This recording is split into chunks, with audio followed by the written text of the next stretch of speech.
here are some examples of trait-based praise. You're great. That's amazing. You're so clever. Another smart answer from you. All these examples of praise are given with the best of intentions. The teacher wants to convey to the student that they are pleased with what they've done. They want to give them some positive approbation. The problem is that this kind of praise, Carol Dweck identified, can lead to children developing a fixed mindset because the praise implies that there's something inherent to the child which has caused them to be successful. So that one I mentioned, you're so clever or you're so smart. Those examples there send a message to the child that they are inherently clever or smart. It draws their attention to this supposed fact. But of course the child is being successful because of things they've done, choices they've made, could be in the lesson or they could be longer term choices. Now, if we continually use trait-based praise, we're likely to reinforce a fixed mindset in the children who receive it, because they're likely to come to associate their success with an implicit assumption that there's something in them that makes them successful. But we know that all children will at some point or another encounter difficulties, face challenges, face problems that they won't be able to do first time.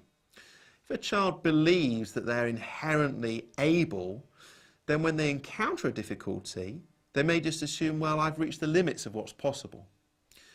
So when we're tweaking our use of praise, what we're really thinking about is moving away from that trait-based praise and instead delivering much more process-based praise, where the praise refers to the decisions the child has made, the kind of processes in which they've engaged.